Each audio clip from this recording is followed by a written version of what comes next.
वजीर दाखिला मोहम्मद महमूद अली ने अजमेर में तेलंगाना ज़ायरीन के लिए रुबात के क़याम में वज़ीर आला KCR की संजीदा कोशिशों का जिक्र करते हुए कहा कि इस मकसद के तहत 2 करोड़ 50 लाख की लागत से 4700 गज अराजी खरीदी गई और 2 माह कबल वज़ीर आला KCR की हिदायत पर मैं राजस्थान के दौरे पर था और अजमेर शरीफ में जियारत के बाद मैंने इस ताल्लुक से कलेक्टर से भी मुलाकात की, लेकिन कलेक्टर ने कहा कि हमें CMO ऑफिस से दबाव है कि हम इसे मंजूरी ना दें।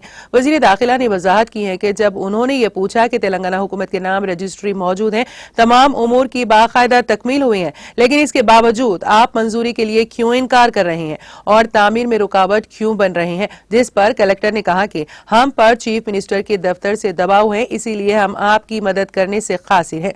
वज़ीर दाखिला ने कहा कि राजस्थान में कांग्रेस की हुकूमत है और वो तेलंगाना के ज़ायरीन की सहूलत के लिए अजमेर में जमीन हासिल करने के बावजूद इसकी तामीर में रुकावट बन रही है। अजमेर रुबात के लिए हम तैयार कर लिए थे।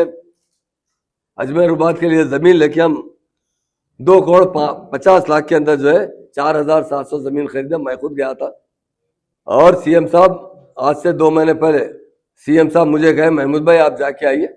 जब दिल्ली में हमारे कविता मैडम पे केसेस डाल के सताया जा रहा था, मैं दिल्ली से जाकर अजमेर शरीफ में दुआ करने गया था।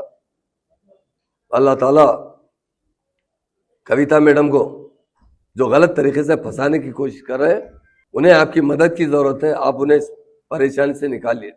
सीधा मैं वहां से कलेक्टर से मिला, कमिश्नर से मिला, जॉइंट मीटिंग लिया, तो कलेक्टर साहब ने रिक्वेस्ट की साहब जरा CMO ऑफिस से प्रेशर है साहब। फिर आपकी कांग्रेस की हुकूमत है, क्यों हमें रुबात बनाना चाहते हैं? वहां पर हमारा परमिशन रोकने की क्या वजह है? परमिशन के पेपर तैयार है, जमीन के पैसे दे चुके हैं, जमीन तेलंगाना गवर्नमेंट के नाम पे रजिस्ट्रेशन हो चुकी है, सेटबैक छोड़ा गया है, कानून के हिसाब से परमिशन को दाखिल किया गया है। परमिशन रोकने वाली पार्टी यही कांग्रेस है।